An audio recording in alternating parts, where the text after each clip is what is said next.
En aquel tiempo, Jesús fue llevado al desierto por el Espíritu para ser tentado por el diablo. Y después de ayunar 40 días con sus 40 noches, al fin sintió hambre. El tentador se le acercó y le dijo: «Si eres hijo de Dios, di que estas piedras se conviertan en panes». Pero él le contestó diciendo: «Está escrito, no solo de pan vive el hombre, sino de toda palabra que sale de la boca de Dios».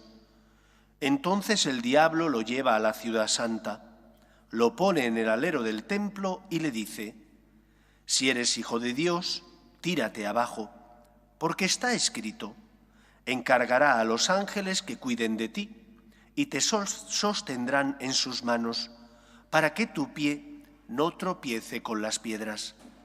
Jesús le dijo: «También está escrito, no tentarás al Señor tu Dios».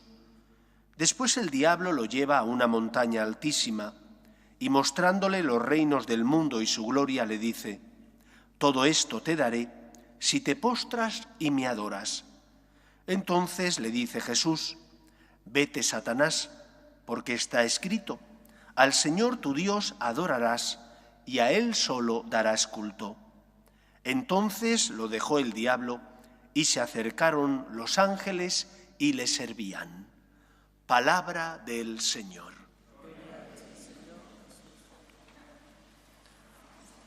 Como todos los años, la Iglesia pone este tiempo de Cuaresma para que durante el mismo, los 40 días que dura, podamos preparar bien nuestro corazón para celebrar con alegría y profundamente siendo conscientes de qué es lo que hacemos para celebrar la pasión, muerte y resurrección de Cristo.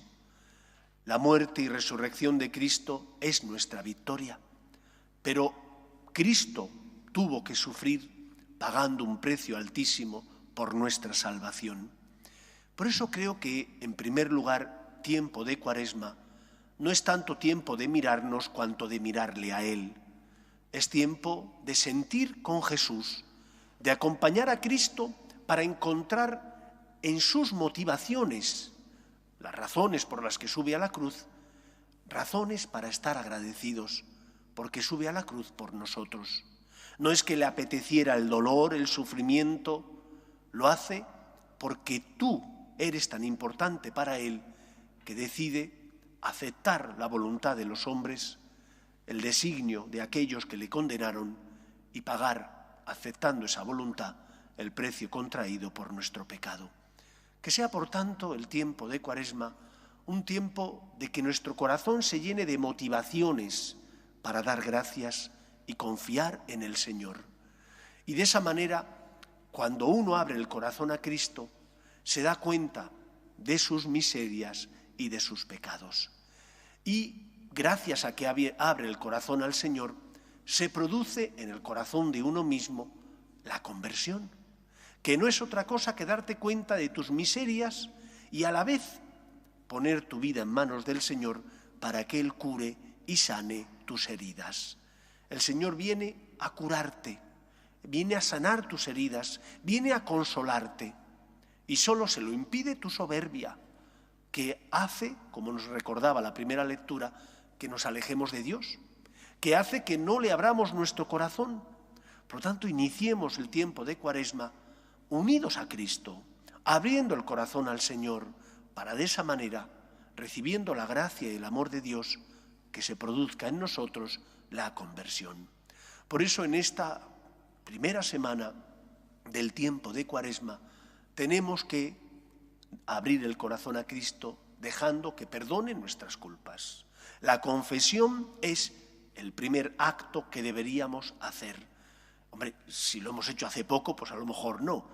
Pero si ha pasado un tiempo prudencial, confiésate. Porque no hay mejor manera de iniciar la Cuaresma que abrir el corazón a Cristo para que purifique tus pecados y de esa manera ilumine tu conciencia. El Evangelio de hoy nos habla de cómo el cristiano confía en la gracia de Dios. Jesús vence la tentación. Muchas veces experimentamos con dolor nuestra debilidad, que caemos, que, como decía San Pablo, hacemos el mal que sabemos que no tenemos que hacer y dejamos de hacer el bien que sabemos que tenemos que realizar. Lo que nos enseña, en primer lugar, el Evangelio de este primer domingo del tiempo de Cuaresma es a confiar en la gracia de Dios. Cristo venció la tentación, venció las insidias del demonio. Y si yo le pido ayuda, si yo le abro mi corazón, porque estoy en gracia, porque rezo todos los días, porque intento mortificarme aprovechando las cruces de la vida, ofreciéndolas al Señor, porque intento ayudar a los demás practicando las obras de caridad y de misericordia, si estoy unido a Cristo viviendo de esa manera, luchando contra la tentación, rezando, luchando contra la tentación cumpliendo con mis deberes, luchando contra la tentación haciendo obras de caridad y de misericordia, podré, con la ayuda de Cristo y con mi esfuerzo, podré vencer al tentador. El pecado no es más fuerte que el amor de Dios, pero es que si estoy en gracia, puedo resistir al tentador, puedo no caer. Sentir no es consentir. ¿Cuántas veces sentimos la tentación? Pero porque estamos unidos a Cristo, porque luchamos por hacer su voluntad, con la ayuda de la gracia de Dios y con nuestro esfuerzo, resistimos. No siempre que sentimos la tentación caemos. Hay veces donde sí, pero otras muchas veces no. Yo creo que en el mundo y en el tiempo que nos ha tocado vivir, hay tres grandes tentaciones que tenemos que luchar por no caer en ellas y por lo tanto evitarlas. Primera tentación, es lo que San Juan Pablo II denominaba estructuras de pecado que hay en nuestra sociedad. Primera tentación, la tentación de caer en el secularismo o relativismo, que es que en lugar de dejar que el Señor santifique nuestra vida y que nosotros seamos luz en medio del mundo, nos hacemos mundanos. Y los cristianos que formamos parte de la Iglesia tenemos el deber de cristianizar, santificar el mundo, porque yo creo en la existencia de Dios, tengo conciencia, sé distinguir el bien del mal. Una persona secularizada cae en el relativismo. ¿Y en qué consiste en el relativismo? En pensar y decir, no existe el bien ni el mal, todo es relativo, todo depende de mi situación y mi opinión concreta, y no es verdad. Hay actos que son intrínsecamente malos, y el bien existe y el mal también. Por lo tanto, un cristiano, a pesar de que la sociedad cada vez sea más relativista, se aprueben leyes que van en contra de la dignidad de la persona, un cristiano no puede ser un veleta. Tiene que tener conciencia, cree en la verdad que es Cristo y sabe que hay actos que son malos, como el aborto, que hay actos que no son buenos y que por lo tanto siempre estaremos en contra de ellos. Tienes que luchar contra el relativismo. Y luchas contra el relativismo cuando eres fiel a dos aspectos o dos cosas. Primero, tengo que ser fiel a la ley natural. Esa ley impresa en el corazón del ser humano cuando es creado, porque es Dios el que nos crea, y pone ya en el corazón ese deseo de hacer el bien y evitar el mal. La ley natural son unos preceptos muy sencillos. Todo hijo sabe que tiene un respeto que debe un respeto con sus padres. Toda persona que tenga conciencia sabe que lo que no es suyo y no puede cogerlo. La ley natural son esos principios elementales, básicos, que tenemos que vivir porque nos ayudan a hacer el bien y evitar el mal. Y junto con la ley natural, para no caer en el relativismo, también la ley moral revelada, que nos transmite Cristo diciendo que el camino que tenemos que seguir es el camino del amor. Amaos los unos a los otros como yo os he amado. Por un lado evito el mal, pero por otro lado tengo que hacer todo el bien que esté en mi mano. Un cristiano, para no caer en el relativismo, en el secularismo de nuestro mundo, evita el mal, pero también tiene que hacer todo el bien que esté en tu mano.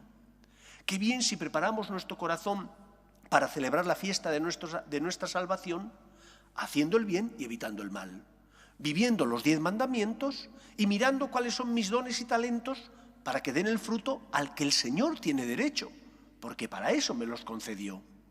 Primer pecado estructural que tenemos que evitar, el relativismo. Y para ello hemos de respetar la ley natural y la ley moral revelada. Evita el mal y haz todo el bien que esté en tu mano. Segundo pecado estructural contra el que tenemos que luchar. Segunda tentación que nos ofrece nuestra sociedad, el materialismo, el consumismo en el que vivimos. Actuar como si el hombre solo fuera cuerpo y no tuviera una parte espiritual que es el alma. ¿Estás cuidando tu alma? ¿Porque rezas todos los días? ¿Porque confías en la gracia de Dios y pides al Señor que te ayude? ¿Estás cuidando tu alma porque no solo te alimentas de pan, del pan físico, sino también del pan espiritual que es el amor de Dios? ¿Cuántas veces venimos a misa los domingos y nos olvidamos de Dios el resto de la semana? Abrimos el cajón de Dios y lo cerramos y le decimos hasta el domingo que viene no te toca. No, un cristiano sabe que es cuerpo y alma y por lo tanto cuida su cuerpo, pero también cuida su alma, que es la parte espiritual del ser humano. Y el cuidado del alma lo da Cristo, que es el médico de las almas. Por eso tengo que rezar, por eso si puedo tengo que venir a misa con más frecuencia, aunque no sea obligatorio. Por eso tengo que venir, si puedo, a rezar a lo mejor el Vía Crucis, de forma que cuido mi cuerpo, lógicamente, me alimento porque lo necesito, pero también cuido mi alma.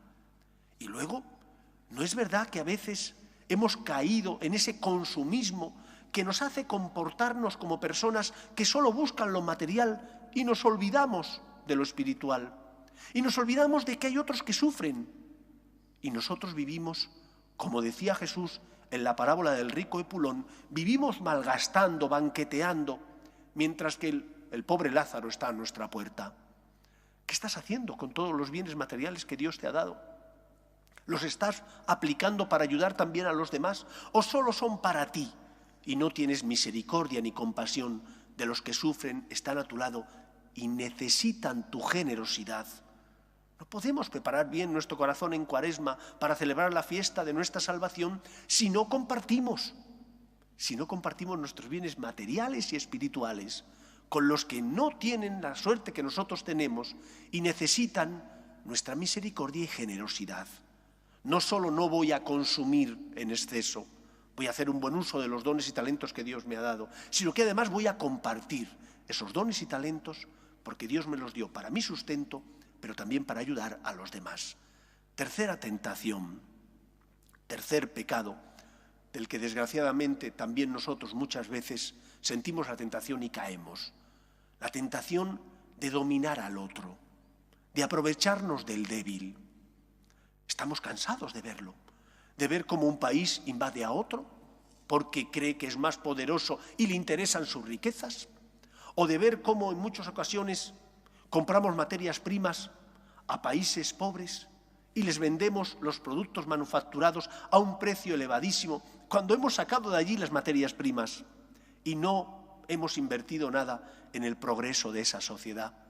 O cuando tratamos con desprecio a alguien en el trabajo o en la familia, estamos pecando ante la tentación del demonio que te dice tú eres superior o tú vales más.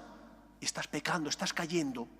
No, que en tiempo de Cuaresma tengamos la luz que el Señor nos da para ver en el otro, no, como decía Jean-Paul Sartre, a mi enemigo, sino a mi hermano.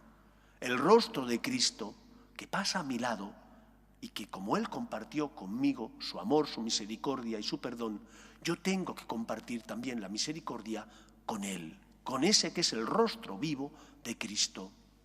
Evitar todo aquello que genera esclavitud, pero no solo desde el punto de vista global o de la sociedad, sino de la esclavitud que yo genero porque no pago un salario justo a mis empleados, o porque no soy responsable cumpliendo con mis deberes y dejo que ese peso caiga sobre la espalda de un compañero en el trabajo, o porque en la familia no soy comprensivo, ni soy agradecido hacia mis padres, ni tampoco como padre educo con amor.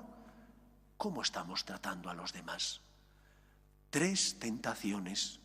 La tentación del relativismo, la tentación del consumismo y materialismo, la tentación del dominio de los demás, tratándole como si fueran cosas para mi servicio, y son personas que tienen dignidad, hijos de Dios, hermanos míos, que tengo que respetar y tratar como yo quiero que a mí Cristo me trate, con amor y con misericordia.